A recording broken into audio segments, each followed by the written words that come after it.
What is going on, you guys? This is TechHD coming at you with a brand new video, and today we're going to be taking a look at a webcam specifically for streaming. This is called the StreamCube, and it's from the company Pixio. This does 1440p 2K resolution at 30 frames, 1080p at 60 frames, as a wide field of view of 108 degrees, and then it has an aperture of f2.3.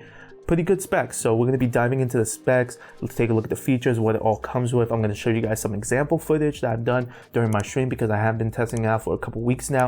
And if you guys are noticing right now, I am using the webcam right now. So you guys are noticing a bit of an example footage. This is set at 1440p at 30 frames. We're using OBS Studio, and I'm going to dive into it because they also have their own software to be recording into. But let's dive in. Let's take a look at it, and I'll give you guys my overall thoughts. So taking a look at what the Pixio StreamCube comes with, we got the quick start guide, a 5-foot USB A to C cable, the multi-swivel mount, and the webcam itself with the lens privacy cover. On the webcam, there is an indicator light on the top right and the dual omnidirectional mic with a noise reduction filter, which we'll get into in a bit. There's also the USB-C port, and the multi-swivel mount gives you a lot of flexibility to angle the webcam the way that you want to. On the top, there's a multi-function button that could be programmed in the software. Now, taking a look at the Pixio Portal software, you have the ability to adjust the controls of the webcam like the brightness, contrast, saturation, white balance, etc. As well as you could adjust the zoom and the composition if you like, and flip the screen horizontally and vertically. In the camera tab, you can change the resolution and the frame rate of the camera. You have the framing guide to help you line up your shot, do a countdown to your recording, and change the camera button action for long press and short press like start and stop recording, going to vertical mode, taking a snapshot, going to crop mode, etc. At first glance, with the settings just being on automatic, the webcam does pretty good when it comes to properly exposing myself and the background.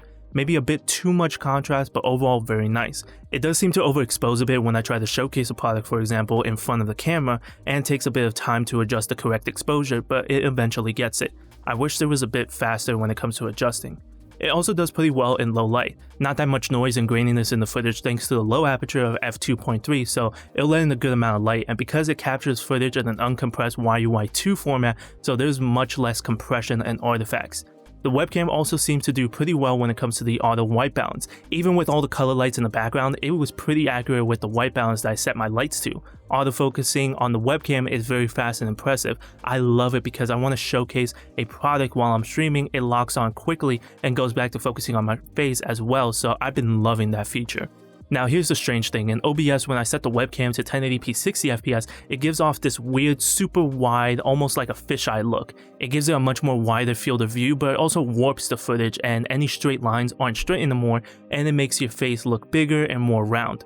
It doesn't do that when I set it to 1440p at 30fps or at 1080p 30fps. It seems to only do it at 60 and 50fps, and it doesn't even do it in the Pixio software, only through OBS, which is strange. I personally prefer the look when it comes to 30fps, it looks more natural that way.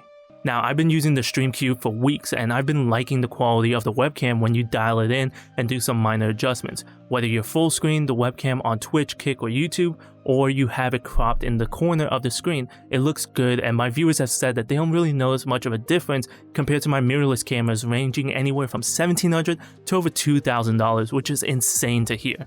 The 1440p resolution is noticeable compared to 1080p. You do see a bit more of sharpness on the face and on the clothes, but it's not a major difference. Now, the built-in microphone is always questionable on webcams and cameras, and I never recommend it, but take a listen for yourself and let me know what you guys think. Alright, so right now you are listening to the audio coming directly from the Pixio StreamCube, and it is about an arm's length of a distance. I'm pretty sure it's very echoey, it's catching a lot of reverb and echo from the studio, and I have acoustic panels, I got carpet, so it should not be sounding this bad. So after using the Pixio StreamCube for weeks now, I've honestly been impressed with the video quality that this has been producing, but there are some major cons on the Pixio StreamCube that I personally do not like, and it makes it pretty frustrating when it comes to using it. Starting off with number one is the Pixel Portal software.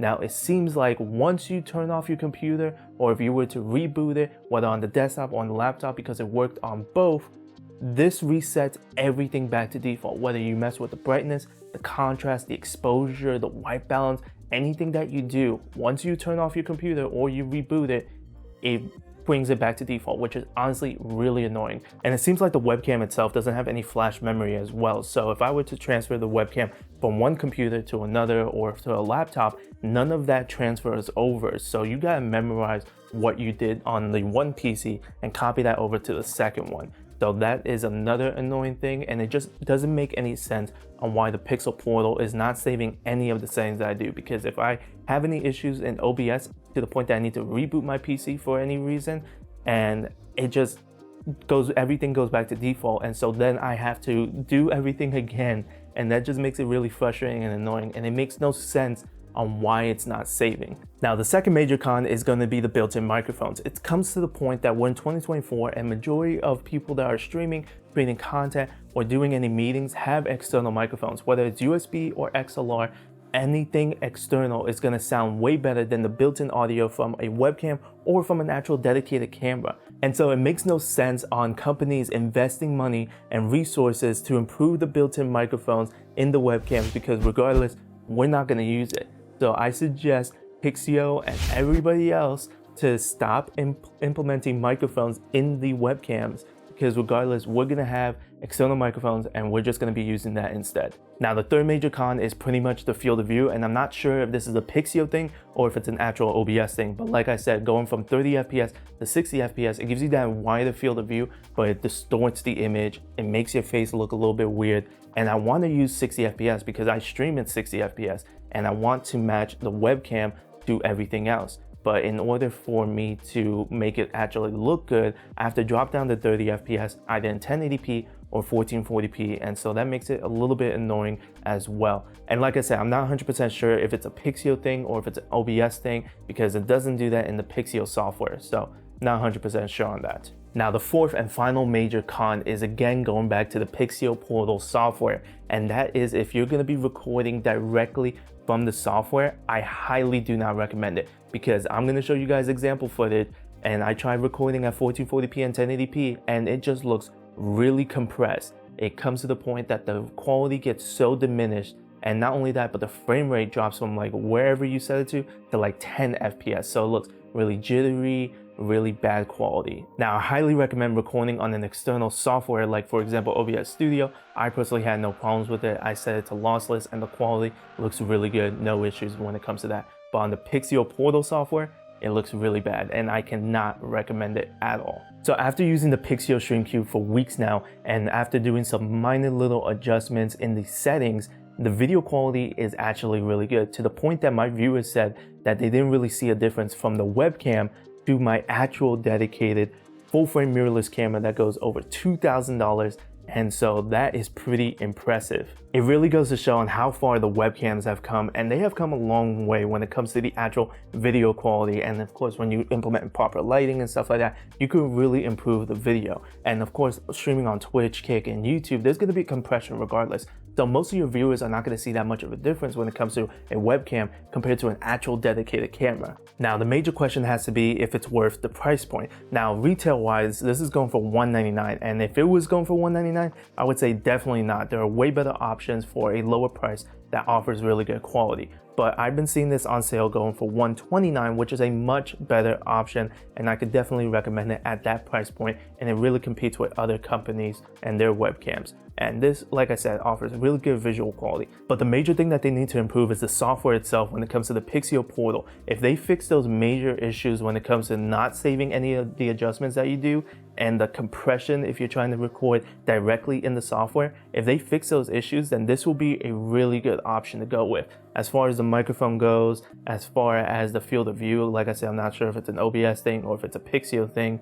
Those two things aren't that big of a deal, but the other two are major deals. If you're trying to create content and if you're trying to stream, it's just really annoying and it's really repetitive. But if they fix that, then this is going to be a really good option for you guys. But there you guys have it. Let me know what you guys think of the Pixio StreamCube. If you guys do have any questions or concerns, please let me know down in the comments below. I'm going to have everything linked down in the description below as well. Thank you guys so much for watching. Please like, comment, and subscribe. Turn on post notifications so that you guys can be notified whenever I upload a new video. Follow me on Twitter, YouTube, Instagram, Twitch, and TikTok at tech_HD1, and I will catch you guys in the next video.